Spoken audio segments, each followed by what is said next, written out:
In the context of this course, we introduce the density matrix because it simplifies the description of composed quantum systems. This is what we will discuss now, and in the discussion we will see that this uncovers a fascinating phenomenon, the fascinating phenomenon of entanglement, which is a genuinely quantum mechanical correlation between physical systems that will be a central feature for the rest of this course. As always, I will first give you the general picture, and then we make this concrete for an example, namely the case of a composed system made out of two two-level systems. With all our preparatory work, we can conveniently start from our description of the system in terms of a very long vector that can be subdivided into smaller vectors.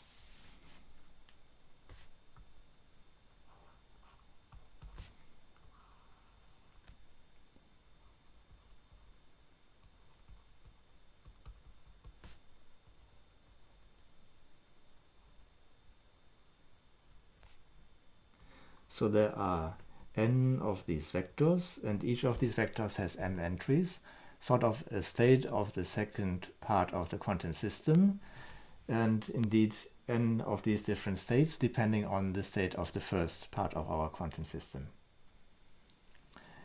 The density matrix of a pure state of such a composed system is then simply given as the product between this quantum state and its Hermitian conjugate. So this will be a Hermitian matrix of n times m times n times m dimensions. So a square matrix, a Hermitian matrix, describing the pure state of a composed quantum system. So this is for the case of a pure state. And in the general case, we simply have a sum of these expressions with probabilities pi for different states from our statistical ensemble. So this is the general case, including mixed states.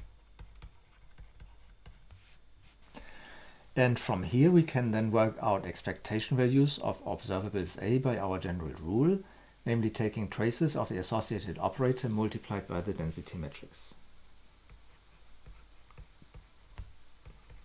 And now these operators themselves are just matrices. So we have this expression here. Now, when we consider an observable for just one part of our composed system, we encounter a significant simplification. We can replace these expressions with these large matrices by smaller matrices for just part of the system. So, for instance, taking the case of an observable of our first quantum system, we can replace this general expression by a simpler expression involving the smaller matrix of the matrix just applied to the quantum system in isolation, and a smaller density matrix, rho 1, which we call the so-called reduced density matrix of the first part of the system. So the index here indicates that this applies to the first part of the quantum system. And similarly, we can also introduce an analogous reduced density matrix for the second part. So when we have an observable of the second part, then by definition the expectation value would be given like this with the density matrix of the composed system, but we can simply replace it again by the observable of just the system in isolation and the reduced density matrix for the second part of the system. Now we can take this as the definition of these reduced density matrices, and when we then work them out, we obtain very simple forms. For this, we start and write the density matrix in a block form, just mirroring what we have done for our observables, which just relies on the division of the vector given above into smaller parts. So we start from these divisions here, and we are applying it to all the different parts of this vector as they enter here. So then we obtain the density matrix in a block form, with blocks denoted as rho 1, 1, rho 1, 2, until rho 1n.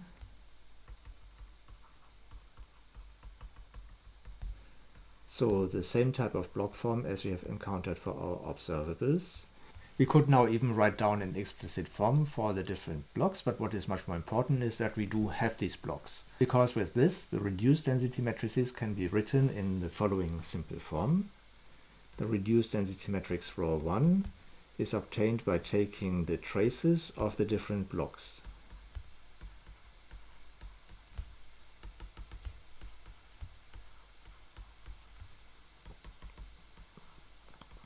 Which nicely gives us an n by n matrix.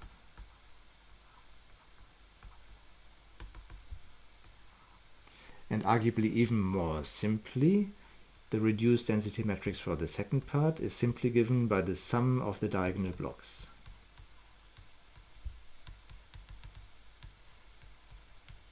And again, each of these blocks is of dimensions m times m, so this gives us an m times m matrix. So this is an m times m matrix, and this is an n times n matrix. And indeed, the corresponding observables here, this would just be the normal observable of our first part of a system, also just an n by n matrix.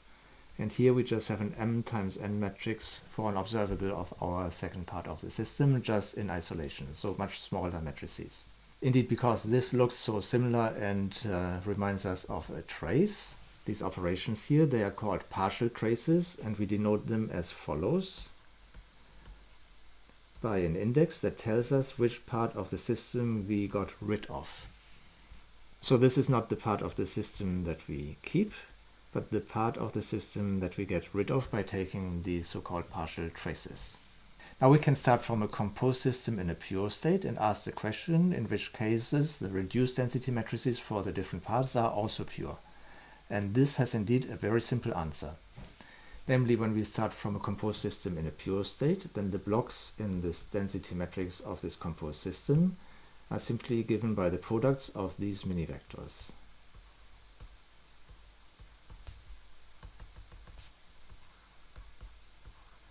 Simply as indicated here.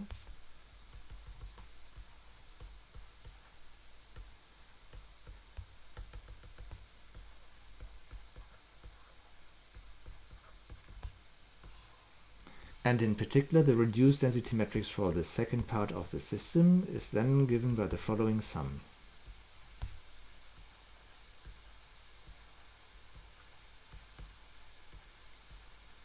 And this looks very suggestively like the definition of a density matrix, but not quite in the form that we originally defined it, because there we said that all the states that are involved in there should be normalized. Now here these are elements of a longer vector that is normalized, but we can correct this very simply by dividing this by the normalization. So here we then have an expression which corresponds to a normalized system, and we just need to put this here in front. Note that these are just numbers, and they're basically like our scalar product. So they are just like the terms that you encounter in the normalization of vectors. And so we can call these Pn. And now we conclude that this corresponds to a pure state when all of these entries basically describe the same quantum state of our second part of the system. So all these subdivided vectors phi n are indeed proportional to a given state phi for our second part of the quantum system, which I'm going to assume to be a normalized state, this phi here on the right hand side, with proportionality coefficients, which I just call chi n. And if we now go back to the original definition of the states in a composed quantum system, we realize that this means the following: that the composed state of our system is indeed a product of a state of the first quantum system, this tensor product, with the second quantum system, where chi n are just the expansion coefficients of the state of the first system, and phi just collects the expansion coefficients of the state of the second system. Now these are very special states of our composed quantum system, and they're known as separable states.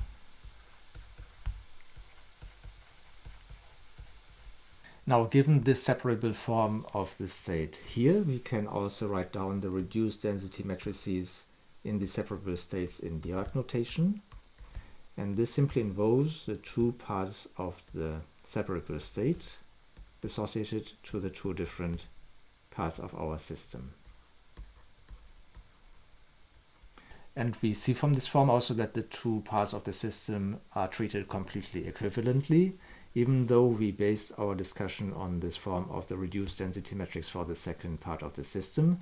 But this is simply because our subdivision of the state into these smaller vectors gives a suitable direct interpretation of this density matrix because it directly looks like a definition of the density matrix. And this is simply due to our choice of the ordering of the entries in this very long vector. So these states are known as separable states, and they are very special states of our composed system because in general we would have a sum of such terms. And in this general case, where we cannot write the state in this separable form, we call the states entangled. And in this general case, we also say that the true physical systems are entangled. And now we immediately see what this means physically. When parts of a composed system are entangled and we only look at one of the parts, then we can only describe it as a statistical mixture of states. So even though we're only interested in this part, we cannot assign a pure state to it. Somehow we don't have all the information that we need to describe it in normal quantum mechanical terms. It's just a single quantum state. But fortunately, this is of course still true for our composed system. When it is in a pure state, then we can just apply the normal rules from quantum mechanics, from which we indeed started here. And when we then want to describe a part of the quantum system, then we can always use the reduced density matrix that we have derived from these general rules. Now, entanglement is a very deep quantum feature, and while quantum mechanics quickly crystallized into its present form as soon as Schrödinger and Heisenberg had written down the suitable starting points for a general description, it took a very long time for people to appreciate fully the role of entanglement, and there are indeed still very important open questions about it. However, what has been established already is that entanglement is a defining feature that sets quantum systems apart from classical ones. Perhaps it is the defining feature, at least to what we know so far.